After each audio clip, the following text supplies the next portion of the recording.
Hey YouTubers, thank you so much for checking out today's video. For those of you that don't know me, my name is Trish. I'm Sean. And we're with Just Dance. Today we're gonna help you learn how to connect in the tango. So let's get to it.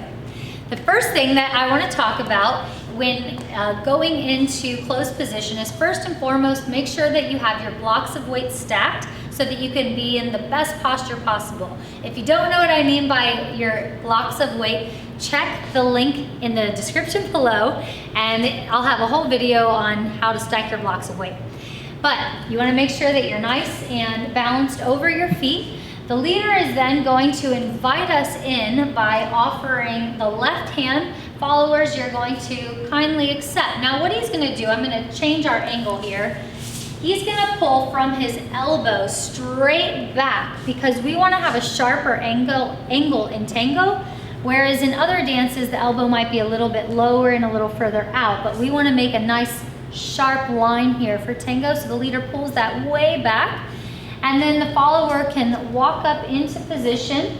Now the next point of contact, he's going to angle his arm down and his fingers are gonna be starting to touch my spine, and it's a little bit lower and further around than you would see in the other dances.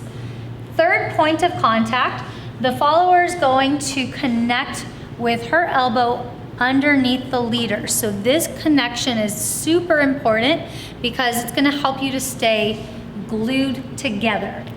And the last point of contact is the hand. You don't want it to just hang here like that. You want to keep your fingers fluted, so the middle finger is pointed slightly down, the wrist is nice and engaged, the thumb's gonna tuck under, and you're going to lift up behind his arm.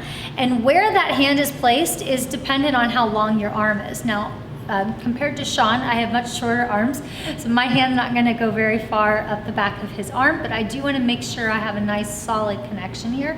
We don't want a lot of space. Now from here, you'll see that Sean's right shoulder is a little bit lower than his left shoulder, and that is very important because it gives me space to really stretch to my left and maintain a nice counterbalance with him. If he had that shoulder up a little higher, it would put me directly over my feet and not enough outward connection. So that's getting into closed position. We're gonna demonstrate that again, nice and fluidly without me stopping.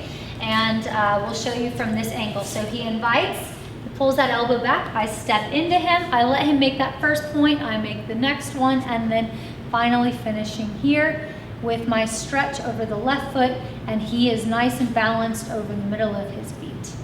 That's our closed position. Now, when we wanna go into promenade position, another very popular position that you're gonna be using in tango, we wanna talk about how the leader creates space through his body to allow me to turn. So what he's going to do, you'll notice as his feet and hips turn, he's actually gonna take his right side back, which allows my left side to come forward. If he didn't do that, I would end up turning the other direction and it would be very uncomfortable. So we'll show you that again. His right side's gonna go back so my left side can rotate and come forward. We're both looking past our elbows and now we're in promenade position, ready to move. So that is what we have today for how to connect in tango. If you have any questions on what you saw in this video today or suggestions for a video you'd like us to create, let us know in the comments below. We'd love to hear your thoughts. And as always, if you haven't already, consider subscribing so you can get notified on the weekly videos that we post to help you become a better dancer. Thank you so much.